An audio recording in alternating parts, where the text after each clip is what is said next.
ಶಿವಾಜಿನೂರು ಯಾವುದಪ್ಪ ಕೋಣಂಕಲ್ಲು 2 ಕೋಟಿ ಚಿಲ್ಲರೆ ಹಾಕಿದ್ದೆ, ಮತ್ತು ಇಲ್ಲಿ 2 ಕೋಟಿ 25 ಲಕ್ಷ ಹಾಕಿದ್ದು. ಇವೆರಡೂ ಕೂಡ ಗ್ರಾಮೀಣ ಸಂಪರ್ಕ ರಸ್ತೆ, ಇವೆರಡೂ ಕೂಡ ಇವತ್ತು ಪೂಜೆ ಮಾಡಿದ್ದೀವಿ. ನೆಕ್ಸ್ಟ್ ಇನ್ನೂ ಈ ಭಾಗದಲ್ಲೇ ಈ ಪಂಚಾಯತಿಲೇ ಬಿದಿರೆ ಮತ್ತು ಇನ್ನೂ MH ಪಟ್ಟಣ ಪಂಚಾಯತಿ, ನಾನು ಇನ್ನು ಬಿದಿರೆ ಪಂಚಾಯತಿ ಪೂಜೆ ಮಾಡವು ಮುತ್ತೈನಟ್ಟಿ ಬಂದಿದೆ, ಅದಕ್ಕೆ 2.5 ಕೋಟಿ ಹಾಕಿದ್ದೀವಿ. ಮತ್ತು ಕಾಶಿಮಠದ ರೋಡು, ಕಾಶಿಮಠದಿಂದ ಸಿರಾನೆಲ್ಲಿಗೆ ಟಚ್ ಆಗೋ ರೋಡ್ಗೆ ಅದಕ್ಕೆ 2 ಕೋಟಿ ಹಾಕಿದ್ದೀವಿ. ಮತ್ತು ಗೌರಿಪುರದಿಂದ ನಿಂಬೆಕಟ್ಟೆ ಅದಕ್ಕೆ 2.5 ಕೋಟಿ ಹಾಕಿದ್ದೀವಿ. ಆಮೇಲೆ ನಂದಿಹಳ್ಳಿ ಗೇಟಿಂದ ಇದು ಕಗ್ಗೆರೆ ಮೇಲೆ ಒಂದು ಹಾಕಿದ್ದೀವಿ. ಆಮೇಲೆ ಅನ್ಪುರಕುಂಟೆ ರೋಡ್ ಹಾಕಿದ್ದೀವಿ 3 ಕೋಟಿದು. ಆಮೇಲೆ ನೆಲ್ಲೂರಟ್ಟಿ ರೋಡ್ ಹಾಕಿದ್ದೀವಿ, ಅದು ಒಂದು 2.5 ಕೋಟಿ. ಆಮೇಲೆ ಚೋಳರಟ್ಟಿ ರೋಡ್ ಹಾಕಿದ್ದೀವಿ. ಆಮೇಲೆ ಇಲ್ಲಿ ಯಾವುದು ತಿಗಟ್ರಪಾಳ್ಯ ಐತಲ್ಲ, ಕೋಡಿಪಾಳ್ಯ ರೋಡು, ಅದಕ್ಕೆ ಅಲ್ಲಿಗೆ 3 ಕೋಟಿ ಹಾಕಿದ್ವಿ. ಅವೆಲ್ಲ ನಾನು ಸೆಷನಿಂದ ಬಂದ ಮೇಲೆ ಪೂಜೆ ಮಾಡಿಸ್ತಕ್ಕಂಥದ್ದು ನಾನು ಮಾಡ್ತೀನಿ. ಹೆಂಗಾಗುತ್ತೆ ಗೊತ್ತಾ, ಯಾರೇ ಆಗಿರಲಿ ಶಾಸಕರು ಪಕ್ಷಕ್ಕೆ ಮುಜುಗರ ತರ್ತಕ್ಕಂಥದ್ದೇ ಆಗಲಿ, ಸರ್ಕಾರಕ್ಕೆ ಮುಜುಗರ ತರ್ತಕ್ಕಂಥದ್ದು ಕೆಲಸಗಳನ್ನ ಮಾಡಬಾರ್ದು. ನೆಕ್ಸ್ಟ್ ಅವ್ರಿಗೆ ಎಫೆಕ್ಟ್. ನಮ್ಮ ಪಕ್ಷನ ನಾವೇ ನಿಯಂತ್ರಿಸೋ ರೀತಿಯಲ್ಲಿ ಗೊಂದಲ ಸೃಷ್ಟಿ ಮಾಡ್ತಕ್ಕಂಥ ಸ್ಟೇಟ್ಮೆಂಟ್ಗಳನ್ನ ಕೊಡಬಾರ್ದು.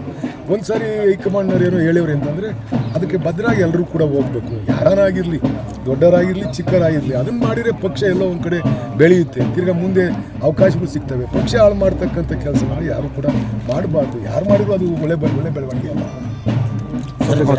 ಬರೋಂಥದ್ದು ಏನಾದರೂ ಇದೆ ಸರ್? ಚಳಿಗಾಲದ ಅಧಿವೇಶನದಲ್ಲಿ ಚರ್ಚೆ ಆಗಂದ್ರೆ ತಾಲೂಕಿಗೆ ಸ್ಪೆಷಲ್ ಗ್ರಾಂಟ್ ಏನಾದರೂ ಬರೋಂಥದ್ದು? ನಮ್ಗೆ ಈ ಸರಿ ಮ್ಯಾಕ್ಸಿಮಮ್ ಗ್ರಾಂಟ್ ಕೊಟ್ಟವ್ರೆ. ನನಗೆ 100 ಕೋಟಿ ರೂಪಾಯಿ MOT ಕೊಟ್ಟವ್ರೆ, ಎತ್ತಿನಹೊಳೆಯಲ್ಲಿ 30 ಕೋಟಿ ಕೊಟ್ಟವ್ರೆ, CM ಸ್ಪೆಷಲ್ ಗ್ರಾಂಟಲ್ಲಿ 50 ಕೋಟಿ ಕೊಟ್ಟವ್ರೆ. ಹಿಂದೆ ಈಗ ಸಿರಾನೆಲ್ಲಿಗೆ ರೋಡಿಗೆ 70 ಕೋಟಿ ಕೊಟ್ಟವ್ರೆ.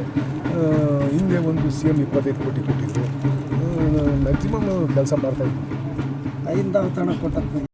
ಆಗೋದು ಲೇಟ್ ಆಗಿರ್ಬೋದು, ಅದೆಲ್ಲ ಸೇರಿಸಿ ಒಂದೇ ಸಾರಿ ಆಗ್ತಕ್ಕಂಥದ್ದು ಆಗುತ್ತೆ. ಇದು ಫೈನಾನ್ಸಿಯಲಿ ಮ್ಯಾನೇಜ್ಮೆಂಟ್ ಸುಲಭನಾಗಿರಲ್ಲ. ನಾವು ವರ್ಷದಲ್ಲಿ 65,000 ಕೋಟಿ ಗ್ಯಾರಂಟಿ ಯೋಜನೆಗಳನ್ನ ಜಾರಿಗೆ ತರಬೇಕು ಅಂತಂದರೆ ಅಷ್ಟು ಸುಲಭನಾಗೆ ಫೈನಾನ್ಸ್ ಕಲೆಕ್ಟ್ ಆಗಬೇಕಲ್ಲ. ತೆರಿಗೆ ಕಲೆಕ್ಟ್ ಆಗೋದು ಒಂದು ತಿಂಗಳು ಜಾಸ್ತಿ ಆಗುತ್ತೆ, ಒಂದು ತಿಂಗಳು ಕಡಿಮೆ ಆಗುತ್ತೆ. ಅವೆಲ್ಲ ವೇರಿಯೇಷನ್ ನೋಡಿಕೊಂಡು ಒಂದು ತಿಂಗಳು ಕೊಡಲಿಲ್ಲ ಅಂದರೆ ನೆಕ್ಸ್ಟ್ ತಿಂಗಳಾರ ಕೊಟ್ಟಿರ್ತಾರೆ. ಯಾವುದು ಗೃಹಲಕ್ಷ್ಮಿ ಯೋಜನೆಯಿಂದ ಹಣ ಬರ್ತಾ ಇಲ್ಲ ಅಂತಕ್ಕಂಥದ್ದು ನಾನು ಎಲ್ಲೂ ಕೇಳಿಲ್ಲ. ಎಲ್ರಿಗೂ ಬರುತ್ತೆ. ಬೆಳಗಾವಿ ಅಧಿವೇಶನ ಮತ್ತೆ ಗೊತ್ತಾ, ಕಾಯ್ತಾ ಇದ್ದೀರಿ ನಮ್ಮನ್ನು, ಪಕ್ಷಿಗಳ ಥರ ಕಾಯ್ತಾ ಇದ್ದೀರಿ ನೀವು ಪತ್ರಿಕೆಯರು. ಏನಾರ ಆಯಿತು, ನಾವು ಬೆಳಗಾವಿಗೆ ಹೋದಾಗ ನಾವು ದಿನಾ ಸಂಜೆ ಮಧ್ಯಾಹ್ನ ಚಲವಣ್ಣ ರೂಮಲ್ಲಿ ಸೇರ್ಕೊಂತೀವಪ್ಪ, ಒಂದು 10-15-20 ಜನ ಶಾಸಕರು ಸೇರ್ಕೊಂತೀವಿ. ವಕೀಲರೆಲ್ಲ ಸೇರ್ಕೊಂಡು ಅಲ್ಲಿ ಮೀಟಿಂಗ್ ಮಾಡಿರಿ ಅಂತ ಅದಕ್ಕೆ ಏನು ಹೇಳೋದು ನಾವು. ಬೆಳಗಾವಿಗೆ ಹೋದರೆ ಯೂಶಲಾಗೆ ಈಗ ಸತೀಶ್ ಜಾರಕಿಹೊಳಿ ಅವರು ಅವ್ರ ಭಾಗದವ್ರನ್ನ ಮತ್ತು ಈ ಭಾಗದಿಂದ ಹೋಗಿರ್ತಕ್ಕಂಥವ್ರನ್ನ ಕರೆದ್ಬಿಟ್ಟು ಔತಣಕೂಟ ಕೊಡ್ತಾರೆ. ಅವಾಗ ನೀವು ಬರೀತೀರಾ, ಸತೀಶ್ ಜಾರಕಿಹೊಳಿ ಅವರು ಸ್ಪೆಷಲಾಗಿ ಔತಣಕೂಟ ಕೊಟ್ಟರು ಅಂತ ಬರೀತೀರಾ. ಇದು ಜನಕ್ಕೂ ಪುಕ್ಷಟ್ಟೆ ಮನರಂಜನೆ ಸಿಗುತ್ತೆ, ನೀವು ಬರೀತಲೇ ಇಲ್ಲ. ಎತ್ತಿಂದ್ರ ಹೇಳಿಕೆ ಪದೇ ಅದನ್ನ DCM 5 ವರ್ಷ CM ಆಗಿರ್ತಾರೆ ಅಂತ ಹೇಳ್ತಾರೆ. ಸರ್ಕಾರಕ್ಕೆ ಕಾಂಟ್ರವರ್ಸಿ ಆಗೋ ರೀತಿ ನಾನು ಮಾತಾಡೋಕ್ಕೆ ರೆಡಿ ಇಲ್ಲ. ಅಧಿವೇಶನದಲ್ಲಿ ರೈತರಿಗೆ ಆಗಿ ಏನಾದರೂ ಹೊಸದಾಗಿ ಏನಾದರೂ ಭೇಟಿ ಕೇಳ್ತೀನಿ. ಸರ್ಕಾರ ಏನೇನು ಕ್ರಮ ಕೈಗೊಳ್ಳುತ್ತೆ ಮಾಡುತ್ತೆ, ಎಲ್ಲ ರೈತರಿಗೋಸ್ಕರನೇ ಮಾಡೋದು. ಯಾವ ಸರ್ಕಾರ ಬಂದು ಕೂಡ ರೈತರಿಗೋಸ್ಕರನೇ ಮಾಡ್ತಿದೆ. ಸರ್, ರೂಪಾಯಿ ಮೌಲ್ಯ ಕುಸಿತ ಆಗ್ತಾ ಇದೆ, 9 ರೂಪಾಯಿ 13 ಪೈಸೆ ಆಗಿದೆ. ಕೇಂದ್ರ ಸರ್ಕಾರದ ವೈಫಲ್ಯ. ವಿಶ್ವಗುರು ಮಾಡ್ತೀನಿ ಅಂತ ಹೊರಟಿದ್ದಾರೆ ಸರ್ ನರೇಂದ್ರ ಮೋದಿ ಅವರು. ವಿಶ್ವಗುರು ಮಾಡ್ತೀನಿ ಅಂತಿದ್ದಾರೆ. ಇದು ನೋಡಿದ್ರೆ ಡಾಲರ್ ಎದುರು ರೂಪಾಯಿ ಮೌಲ್ಯ ಕುಸಿತ ಆಗ್ತಿದೆ.